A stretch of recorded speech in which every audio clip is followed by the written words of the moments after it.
Hello दोस्तों, आज जो मैं आपको कहानी सुनाने जा रही हूँ वो है गंजी सिंड्रेला की। एक गांव में सिंड्रेला नाम की एक लड़की अपनी सौतेली माँ और बहन के साथ रहती थी।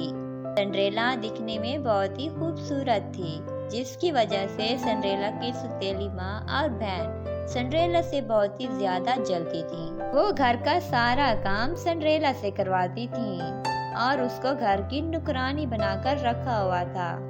खुद आराम से बैठकर मजे करती थी।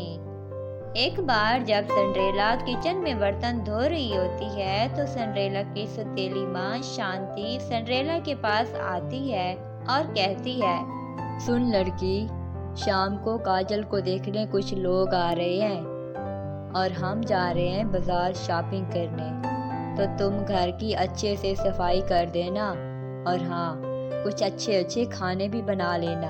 मैं जब वापस आऊँ तो मुझे कोई भी काम अधूरा ना मिले, वरना तुम्हारी खैर नहीं होगी। आई बात समझ में?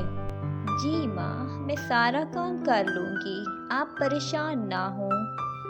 और शाम को जब लड़के वाले काजल को देखने आते हैं तो थोड़ी ही देर में सिंड्रेला लड़के वालों के लिए चाय लेकर आती है।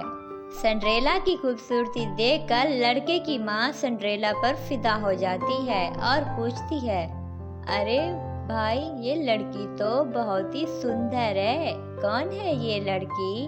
बहुत खूबसूरत है कसम से। लड़के की माँ की बात सुनकर सिंड्रेला की सौतेली माँ जवाब देती है, अरे बहन, ये तो हमारे घर की नुकरानी है, घर के काम करती है, कोई खास नहीं है। ओ लड़की, तू यहाँ पर बैठी क्या कर रही है? जा किचन में अपने काम देख, फजूल में सारा दिन ऐसे निकम्मी बैठी रहती है। सिंड्रेला अपनी माँ शांति की बात सुनकर उदास हो जाती है। और उधर जब लड़के वाले सिंड्रेला की सुंदरता को देख लेते हैं तो उन्हें काजल बिल्कुल भी पसंद नहीं आती और वो ऐसे ही वापस चले जाते हैं, जिसकी वजह से सिंड्रेला की सौतेली माँ और बहन सिंड्रेला पर काफ़ी गुस्से होती हैं और उस पर गुस्सा निकालने के लिए किचन में पहुंच जाती हैं। माँ, मुझे तो लगता है ये लड़की जानबूझकर उनके सामने आई है। इसे अपनी खूबसूरती पर बहुत ही नाज है। मेरी बात माने तो इसके सारे बाल काटकर इसे गंजा कर देते हैं, ताकि फिर कोई भी इसकी तरफ देखना पसंद ना करे। ये कहकर सिंड्रेला की सौतेली माँ और बहन उसके सारे बाल काटकर उसे गंजा कर देती हैं। सिंड्रेला अपने बालों के जाने पर बहुत ही ज्यादा दुखी हो जाती है और वो अपने कमरे में जाकर बहुत ज्यादा रोने लगती है।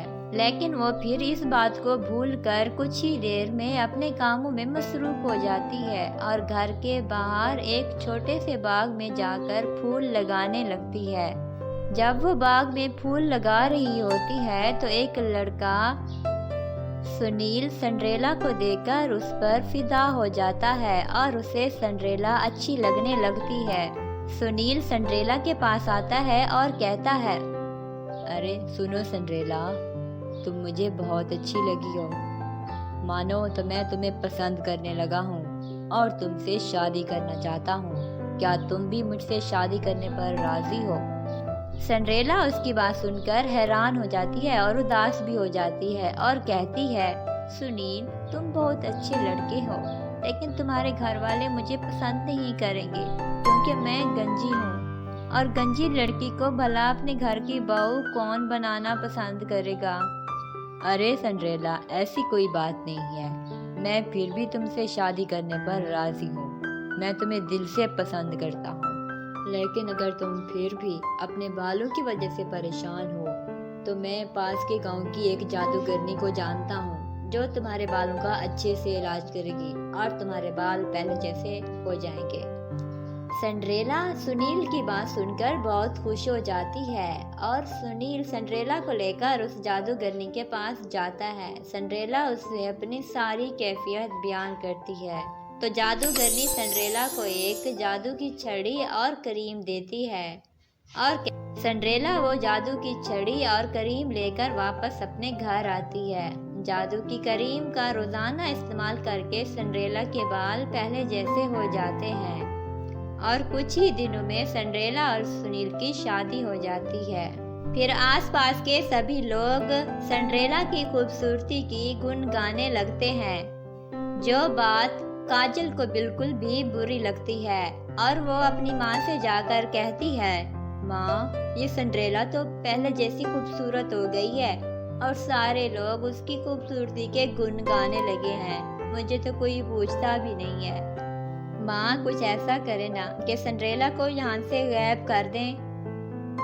फिर काजल और उसकी माँ शांति सिंड्रेला को एक जंगल में ले जाती हैं और वहाँ पर बांध देती हैं। सिंड्रेला जब खुद को बेबस महसूस करती है तो वो उस जादू की छड़ी को पुकारती है, ऐ जादू की छड़ी, कहाँ हो तुम? मेरी मदद करो, मैं बेबस हूँ। सिंड्रेला जब उस जादू की छड़ी को पुकारती है तो वो जादू की छड़ी वहाँ पे फौरन हाजिर हो जाती है और सिंड्रेला से कहती है, प्यारी सिंड्रेला, तुम मत परेशान हो, मैं तुम्हारी मदद के लिए आ चुकी हूँ। अब तुम देखो कि मैं इन दोनों का क्या हश्र करती हूँ। ये कहकर जादू की छड़ी दोनों माँ बेटी को जोर जोर से बिजली के झटके देती है, जिससे उन दोनों माँ बेटी की अकल ठिकाने आ जाती है और फिर वो दोनों माँ बेटी सिंड्रेला से माफी मांगती हैं और हमेशा के लिए फिर सब साथ रहने लगे हैं। तो दोस्तों, आपको हमारी कहानी कैसी लगी कमेंट बॉक्स में ज़रूर बताइएगा।